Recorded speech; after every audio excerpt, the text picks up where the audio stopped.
first time from Bruce Lee's private training films and videos, as well as his audio records and his own training and research notes.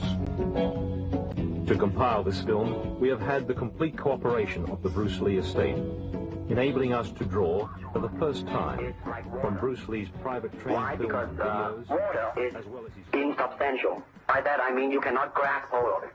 You cannot punch it and hurt it. So be soft like water and flexible. Be formless, shapeless, like water.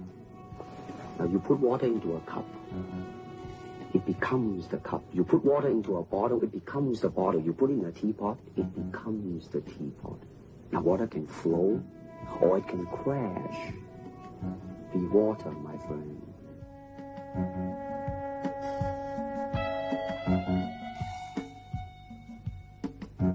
I started training with my dad really as soon as I could walk. I mean, my dad was a really diligent trainer. He always had people over at the house practicing. My dad had a circle of students that were close to him, and so they were friends of our family.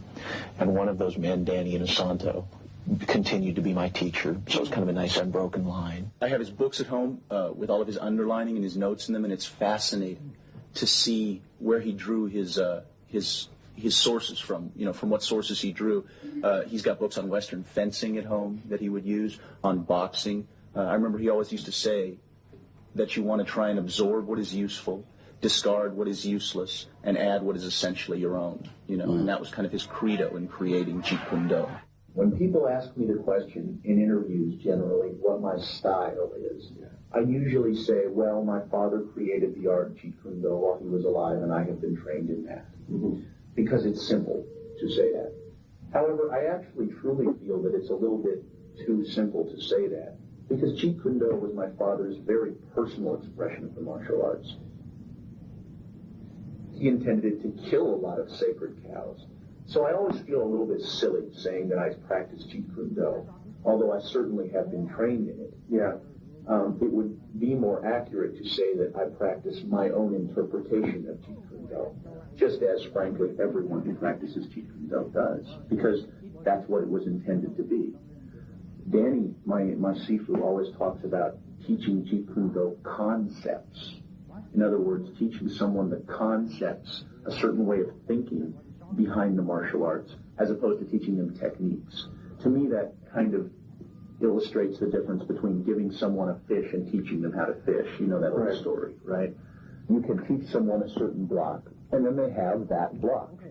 Or you can teach someone the concept that lies behind such a block, and then you have given them an entire area of thinking that they can grow and evolve in themselves. They can say, I see, so if that's the concept, then you could probably also do this, right? Yeah. And that's, I think, a lot of what lies behind Jeet Kune Do, and that is then dedicated to creating a really creative, free-form martial artist. You see, actually, I do not teach, karate, because I do not believe in styles anymore. I mean, I do not believe that there is such thing as like Chinese way of fighting or the Japanese way of fighting or whatever way of fighting, because unless human beings have 3 arms and 4 legs, we will have a different form of fighting. But basically, we have only 2 hands and 2 feet. There's boxing, which use hands. Judo, which is throwing. Now, I'm not putting them down, mind you. But I'm saying one thing that is a bad thing, and that is because of style, people are separated. They are not united together because styles became law, man.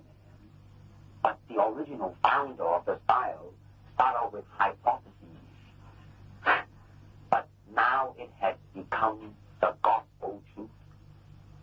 And people that go into it, man, became the product of that. It doesn't matter how you are, who you are, how you are structured, how you are built, how you are made. It doesn't matter. You just go in there and be that product. And that, to me, is not right. So styles tends to not only separate men, because they have their own doctrines, and then the doctrine became the gospel truth, that you cannot change, But if you do not have styles, if you just say, well, here I am, as a human being, how can I express myself totally and completely? Now, that way, you won't create a style, because style is a crystallization, that way, it's a process of continuing growth. First, we use the feet. And then we use the elbow. In fighting, there is a finger jab, there is a punch, there is the back fist, and the thigh kick. It depends on where you hit and what weapon you will be using. I can use my longest weapon, my thigh kick, against the nearest target, your kneecap. This can be compared to your left jab in boxing, except it's much more damaging. You name it, man. We use it all. You have to, you see, because, that is the expression of the human body. Everything. Not just the hand.